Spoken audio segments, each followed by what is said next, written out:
Hola. Esta semana tenía planeado hacer un video completamente diferente. Es más, ya tenía algunos puntos escritos, el título y todas las ganas de hacerlo. Pero pueden entender que este tema es mucho más importante para mí que cualquier otra cosa, ya que toca algo muy preciado para mí y eso es el mundo de los merodeadores. Oh Lord, again, a fucking again. Nothing new, nothing changed, same old shit, same old fucking shit. Así que no me tembló el pulso para simplemente cambiar el rumbo de esta semana y hacerla rondar en algo que estoy casi segura no va a ser exitoso en números, pero me importa. Antes de que me lo pregunten, no. Este video no es el video largo y absurdamente explicativo sobre el mundo de los merodeadores que vengo prometiendo hacer desde el video del queerbait. Ya va a llegar, no se desesperen. Pero al mismo tiempo, si ustedes son usuales consumidores de este canal, que aprovecho a recordarles que se suscriban. Mucho verme y poco suscribirse. Ustedes ya saben lo mucho que todos estos personajes impactaron en mí desde que soy una pequeña y estúpida niña que se desvelaba leyendo como sus dos personajes favoritos, Sirius Black y Remus Lupin, se enamoraban una y otra vez. Hasta tal punto que tengo tatuada la constelación que le da el nombre a Sirius y un dibujo homenajeando cada representación de mis personajes favoritos.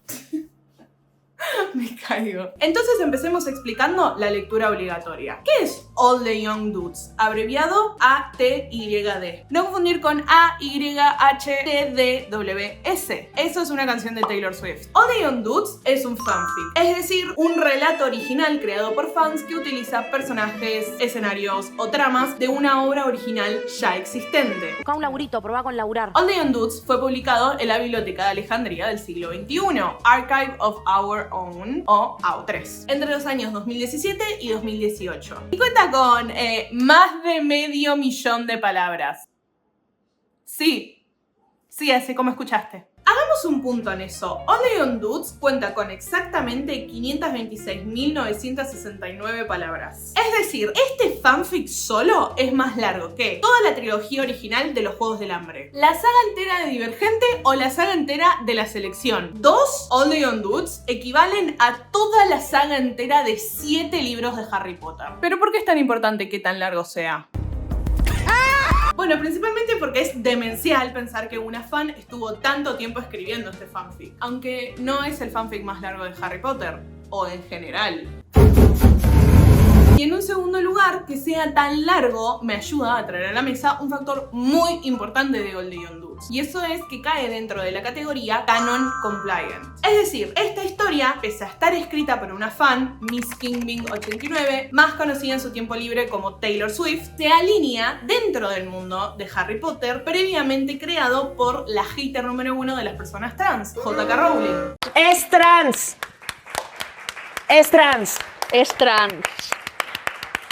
Que sea canon compliant además le da un gen slow burn, es decir, los personajes no es que se conocen, se hacen amigos y cogen. No, la línea temporal es muchísimo más extensa y pasan años entre cada parte del fanfic. Es más, la gente que tiene la maravillosa y mágica habilidad de imprimir fanfics, siempre que lo hace tiene que hacerlo en varias partes.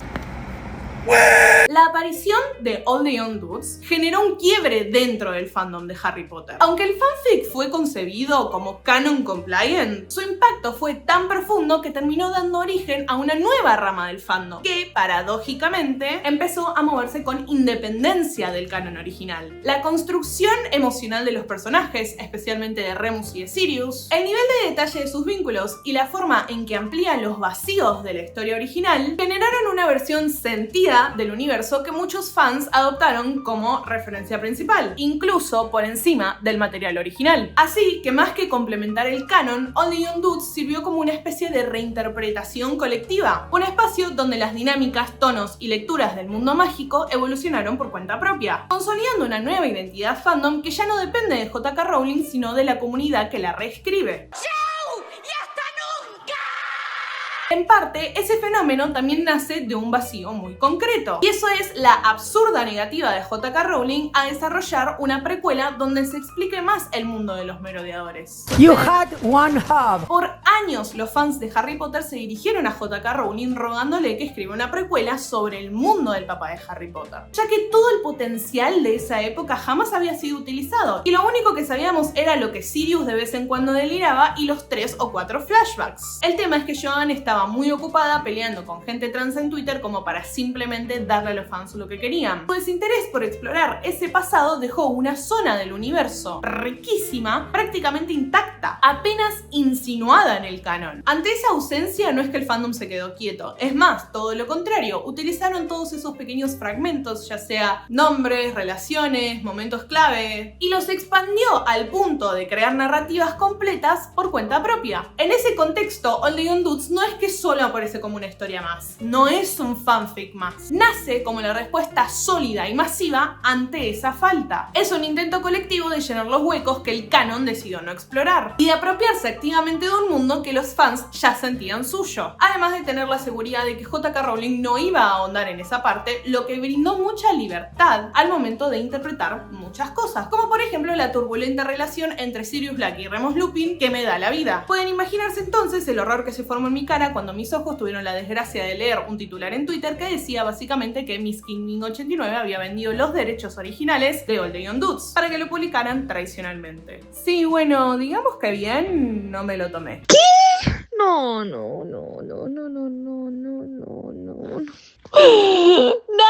Miss Kingman, 89 de Taylor Swift. No, boludo, no. ¿Por qué la vida me odia? Yo tengo solamente una cosa que me gusta. Una cosa en este mundo que me gusta. Además de Taylor Swift, los putos, los jueguitos, los perros, los gatos y escuchar a Lana del Rey. Una sola cosa me gusta además de todo eso. Y es los Merodeadores. Es la única pelotudez que yo pido en el mundo me lo proteja y no me lo protege, boludo. No puede ser.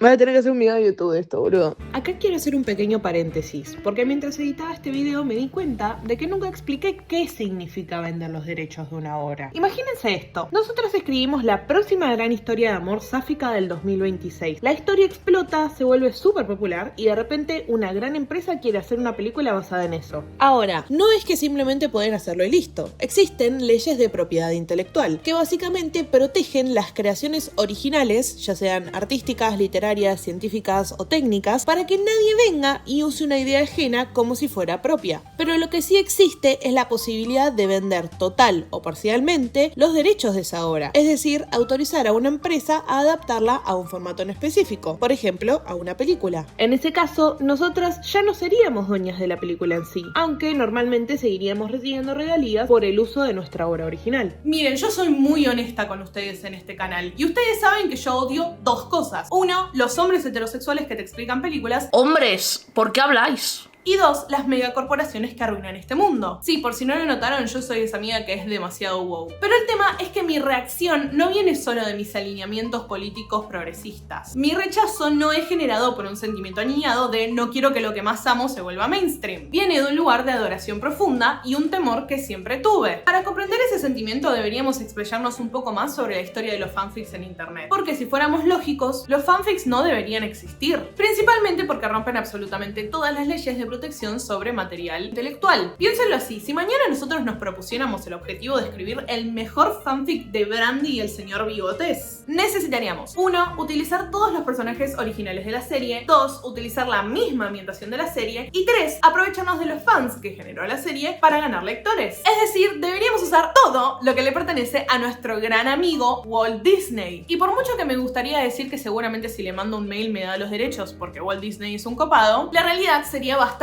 diferente y terminaría teniendo que hipotecarlos a todos ustedes para pagar la gran demanda que me va a llegar a mi casa. Pero la realidad es bastante diferente, ¿no? No vemos demandas viniendo de las grandes empresas contra gente que escribe fanfics. Bueno, eso es porque históricamente los fanfics no solo han sido un lugar seguro para fans y más específicamente para mujeres, sino que además los fanfics son un lugar históricamente no comercial. O sea, los escritores de fanfics escriben por el amor que le tienen al material original de sus obras. No escriben pretendiendo cobrar debido a que no es que están creando una IP completamente nueva, sino que crean debajo de una IP ya creada, perteneciente a otra persona. Y eso es lo más importante. El mundo de los fanfics, AO3, Wattpad o tu plataforma favorita de fanfics pueden existir por esta regla no escrita. No se cobra por escribir fanfics. Es una normativa que todos los escritores de fanfiction comprenden al momento de sentarse a escribir las piezas más desgarradoras y life-changing que vas a leer en tu vida. Es casi tan importante como aceptar que si empezás a escribir fanfic, lo más tranquilo que te va a pasar es que te pise un tren plan de carga. Principalmente no se cobra del fanfic por dos razones. La primera es la emocional. Los fanfics, como dije previamente, nacieron como una forma de mostrar amor por un pedazo de media que te guste. Ese amor tan puro que te hace enamorarte de personajes que no existen en la vida real. Ese amor que te obliga a seguir desarrollando la historia de un personaje que tiene una muerte injusta o muy pronta. Ese amor que te lleva a escribir un final feliz para aquellos dos personajes que lamentablemente no lo tuvieron en el canon original. Porque detrás del simple hecho de escribir una historia paralela al canon hay un sentimiento muy humano. Y eso es la importancia que le damos a aquello que nos representa o nos cambia. Hay una motivación mucho más grande que la de generar dinero. Hay sentimientos humanos de por medio. Y la segunda razón es simple. Si se cobrara por hacer fanfics, se pondría en riesgo todo lo que acabo de mencionar. Porque no creas que las empresas son tan buenas para decir, bueno, que estos hagan lo que quieran, ¿qué me importa? No, las grandes empresas que tienen los derechos originales de las IPs que tanto amamos, siempre van a estar pendientes de rascar hasta el último centavo que puedan. Si no, miren a Nintendo.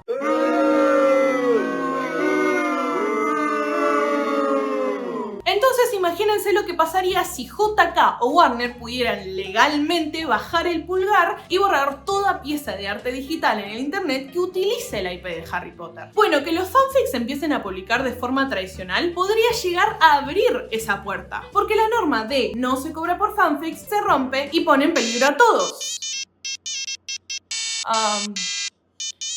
Perdón, esto nunca pasó antes. Bueno, perdón. Pero para sus sopes. Ay, está pesada otra vez. No, por favor, no. Fa, que no se te note tan feliz por verme, ¿eh? Ay, está pesada otra vez. Cállate un rato, esta vez sí tengo algo que decir. A ver. Según mi fuente de información más cercana, TikTok, hay muchas obras originales el día de hoy que son muy relevantes y empezaron como fanfics. Como por ejemplo, no sé, 50 Shades of Grey, After o el primer libro de la serie de libros esa que te gusta a vos. ¿Cuál? La de los gays. ¿Cuál? La de que patinan sobre hielo. ¿Cuál? La del ruso y el japonés. ¿Cuál? Kid Rivalry, boluda. ¿Qué pasa con eso? Que el primer libro de la saga original empezó como un fanfic stucky. Sí, en eso tenés razón. Pero para... Old Dudes no sería ni el primer ni el último fanfic publicado tradicionalmente. Tan solo el año pasado vimos 3 adaptaciones a formato tradicional, transformando fanfics a libros físicos. Curiosamente, estas 3 adaptaciones también eran del mundo de Harry Potter.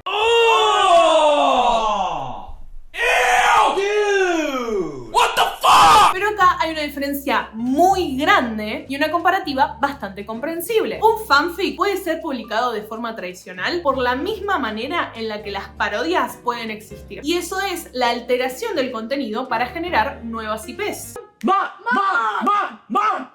Reaping, going now. Por ejemplo, en las películas de After, Harry Styles pasa a llamarse Hardin Scott. Asimismo, en Game Changers, los nombres Steve Rogers y Bucky Barnes pasan a llamarse Scott Hunter y Christopher Eve Grady. Pero ¿qué pasa cuando la identidad del fanfic está intrínsecamente relacionado con el canon original? Bueno, nos encontramos con casos como 50 Shades of Grey, en donde no alcanzó con solo cambiar nombres. Fue necesario un proceso profundo de reescritura que, en la práctica, terminó desarmando por completo la identidad original del fanfic. No solo Bella y Edward pasaron a ser Anastasia y Christian, sino que se eliminó todo el núcleo fantasioso que sostenía la historia. Con eso también se perdió el tipo de tensión que definía a Twilight. Al trasladar la historia a un entorno realista y adulto, con conflictos centrados en el poder, el control y la sexualidad, la narrativa dejó de apoyarse en algo sobrenatural para pasar a apoyarse en algo erótico, psicológico. Además, claramente, se borraron todas las referencias al mundo original de Twilight. Se reconfiguró el tono a algo más comercial y alineado con el romance contemporáneo adulto. En ese proceso, lo único que sobrevivió fue una especie de esqueleto relacional. Pero incluso eso, al cambiar de contexto, obtiene otro significado. Por eso, más que una adaptación, lo que ocurrió fue una transformación total en la que el fanfic pierde su identidad como tal. Deja de dialogar con la obra original, deja de depender de su mundo y de sus reglas, y se convierte en una cosa completamente distinta. Una historia que ya no necesita que el lector reconozca su origen para funcionar. Y eso es lo que más miedo me da al momento de hablar de la venta de los derechos originales de All the Young Dudes. Me aterra pensar que la obra que sirvió como origen de mi fandom favorito vaya a perder la identidad tan propia que cautivó a tantas personas, empujándolas a crear una nueva parte del fandom que existe en su enteridad en base a headcanons. Porque no hay que olvidarse que All the Young Dudes fue concebido como canon canon compliant. Es decir, su historia solo existe y tiene sentido dentro del mundo de Harry Potter,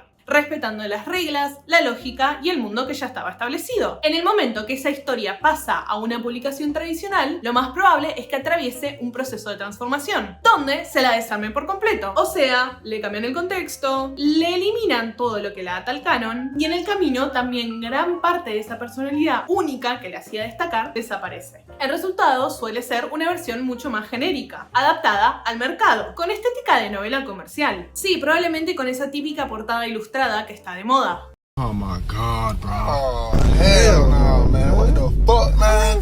Get your ass. Pero que ya no es la misma historia. Y mientras tanto, el fanfic original desaparece de AO3, llevándose con él no solo uno de los fanfics más leídos de la plataforma, sino también todo el contexto y la historia que lo convirtieron en lo que era. Y ahí está la pregunta entonces. ¿Está bien que se vendan los fanfics? ¿Es moral? Bueno, yo no soy ninguna jueza de nada para hacer juicios de valor. Así que primero vamos a explicar los pros, luego los contras y para cerrar voy a dar mi opinión del tema. Como ustedes saben, me encanta apoyar artistas. Siempre que utilizo algún fanart o alguna canción, lo que sea que no sea mío, siempre intento dar créditos completos, porque cualquier ayuda que des para que alguna pieza sea más conocida, sirve. Por eso es que resulta bastante contradictorio mi visión negativa sobre la venta de los derechos de los fanfics, porque eso significaría que las escritoras que me dieron tanta alegría finalmente podrían lucrarse de ese esfuerzo y esas palabras que tuvieron tanto impacto en mí. O sea, el trabajo creativo debería ser remunerado, más que nada porque requiere todo lo que un trabajo normal requiere: creatividad, tiempo, habilidades, pero no cuenta con lo más gratificante de todo, la remuneración. Además de que, particularmente hablando del mundo de los fanfics que más conozco, los merodeadores, les puedo asegurar que es tal vez el oasis de los fanfics. No solo por la amplia variedad de contenido que existe para consumir, sino por la alta calidad de este. Comparando fanfics como Crimson Rivers, Just Lovers Like We Were Supposed to Be, Art Haste Baby o The Cadence of Part-Time Poets a fanfics de otros fandoms en los que estoy o hasta libros originales que leí, la calidad es absurda, porque el talento de las escritoras detrás de estas obras desborda por cada oración escrita. Además, estaría bien comprender que el mundo hoy en día no es el mismo mundo en el que Joanne escribió los libros originales de Harry Potter. Hoy en día, escribir un fanfic famoso puede ser la apertura de las puertas que mi yo de 13 años soñaba con abrir con el fanfic pedorro que escribí. Hoy en día, tener contenido preciado en AO3 puede llevarte a tener una carrera exitosa en redes o en el mismo ambiente de la escritura. Pero del otro lado nos encontramos con argumentos como que el fanfiction nunca fue solo escribir historias. Escribir un fanfic es crear una comunidad que intercambia y comenta. Crear una obra que la gente pueda leer de forma gratuita, porque alguien decidió compartir algo que ama. Escribir fanfic no es producir contenido, es participar de algo colectivo. En el momento en el que se introduce la lógica de mercado, que vende, que no, que conviene escribir, esa dinámica se rompe. Ya no escribís solo por el amor a la historia o a los personajes, sino también pensando en rendimiento. Y eso cambia completamente el tono del espacio. Deja de ser un lugar de expresión para convertirse, de a poco, en otro engranaje más del consumo. Además de que no todos los fanfics tienen la chance de dar el salto a lo comercial. Y eso no necesariamente tiene que ver con la calidad. Influyen factores como el idioma, la popularidad del fandom, el alcance en redes o incluso qué tipo de historia es más vendible. Entonces lo que empieza como una oportunidad termina generando desigualdad dentro de una comunidad que, en esencia, siempre fue bastante justa. Algunos pocos logran capitalizar su trabajo, mientras que la mayoría sigue creando en las mismas condiciones. Pero ahora dentro de un sistema que ya no es igual para todos. Eso, además de generar desigualdad, genera competencia. Las escritoras se matarían las unas a las otras por ver quién escribe el mejor fanfic, para poder venderlo y alcanzar el estatus de escritoras, para poder empezar a escribir libros que verdaderamente quieren escribir. Mientras que todo el cariño y la calidad del acto de escribir un fanfic sobre algo que te gusta, el gen humano que describí hace unos minutos, desaparecería completamente y nos quedaríamos sin el último bastión de contenido generado por humanos, que les importa lo que están haciendo. Entonces, en mi opinión, teniendo en cuenta todo lo que describí en este video, creo que vender los derechos de un fanfic no solo está mal, sino que es peligroso. En esta era de sobreproducción del contenido y el consumo excesivamente rápido del mismo, tener un último rincón en internet donde sabes que puedes encontrar piezas originales, gratuitas y de calidad, no solo es algo bastante enriquecedor para el cerebro humano, sino es algo que debería ser protegido para que no se extinga. No quiero ser esa persona tuitera, pero genuinamente soy esa persona a la que un fanfic le cambió la vida. Nací por mi mamá y moriré por a otros. Porque pese a que por mucho tiempo leer fanfic se vio como algo aniñado que se tenía que mantener en secreto, hoy la cosa está bastante cambiada. Hoy en día se pueden tener conversaciones muy profundas sobre un material que fue escrito por fans para fans. Hoy en día el amor de una comunidad te puede brindar algo mucho más valioso que cualquier suma de dinero. Y eso es la apreciación que se le da a tu obra, la relevancia de la misma. En el caso de All the Young Dudes, Miss Kingming89 recibió el honor de crear una pieza original que mucha gente considera canon de la historia previa a Harry Potter. No me malinterpreten, las escritoras deberían cobrar por su trabajo. El trabajo creativo debería ser remunerado por su calidad, por el esfuerzo que lleva detrás, por la importancia que se le da. Pero el camino hacia esa monetización no es justamente la de la venta de los derechos. Porque antes de cualquier suma de dinero está el acto humano. Y más allá de los sentimientos que puedan estar en juego en toda esta conversación, también hay que hablar del valor original de la obra. Porque, dejando de lado lo emocional, si All the Young Dudes se adaptara a un formato tradicional, probablemente perderíamos gran parte de la magia que lo hace lo que es. Y eso tiene que ver con algo muy concreto. Hay elementos que simplemente no se pueden trasladar. Hay momentos en la historia que solo funcionan por los personajes que lo protagonizan, por la ambientación y por esos pequeños detalles que son propios del fanfic como formato. Entonces, adaptar All the Young Dudes no solo es una forma de monetizar el trabajo, también implica transformar y en cierta forma reemplazar la obra original, porque, en otras palabras, sería reescribir una historia que no solo marcó a muchísimas personas, sino también a otras escritoras. Las escenas más icónicas lo son por cómo están construidas alrededor de personajes que ya conocemos. Pretender que tengan el mismo impacto con personajes nuevos que vienen a ocupar esos lugares no sería lo mismo. Borrar algo que significó un montón para tantas personas y que históricamente fue gratuito en internet solo para cambiarlo por completo y vendérselo a aquellos que ahora lo pueden pagar es una movida capitalista bastante espantosa, que borra completamente cualquier tipo de lógica comunitaria y transforma algo que nació desde el amor y la obsesión colectiva en un producto más para consumir. Porque no solo es ponerle un precio a una historia, es reescribir su significado. Lo que antes pertenecía a todos, ahora solo pertenece a aquellos que pueden pagarlo. Y en ese contexto, no solo se pierde el acceso, se pierde también el contexto, la historia compartida y todo lo que hacía que ese fanfic fuera lo que era. Creo que una forma más apropiada de monetizar todo el trabajo que hiciste en el fanfic puede ser mediante plataformas de donación como Patreon o Ko-fi, donde no es que el apoyo monetario te brinda acceso al fanfic, sino que se ve como un apoyo a la escritora de ese fanfic.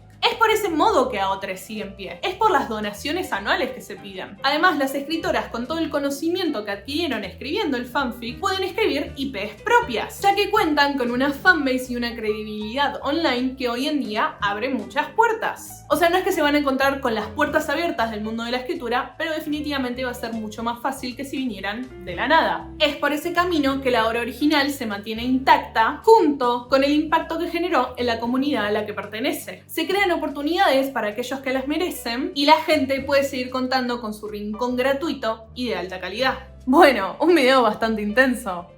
Otra vez, ¿no? Si este video te gustó, por favor dale like, suscríbete y activa la campanita. Recordá que subo videos todos los domingos a las 17 horas horario Argentina. Me encantaría leer lo que opinan de este video en los comentarios, así que corran a dejarme uno. Solamente sean amables en el proceso. En el primer día de subir un video es donde estoy más activamente chequeando los comentarios. Por favor síganme en mis redes sociales, tengo Instagram y TikTok, soy mucho más activa en Instagram, así que si quieren contenido extra y actualizaciones sobre este canal, ya saben a dónde ir. Y sin nada más que decir, las espero la semana que viene acá, en su rincón de contenido de baja calidad de confianza. ¡Chao! What is this earth without art? Just a rock.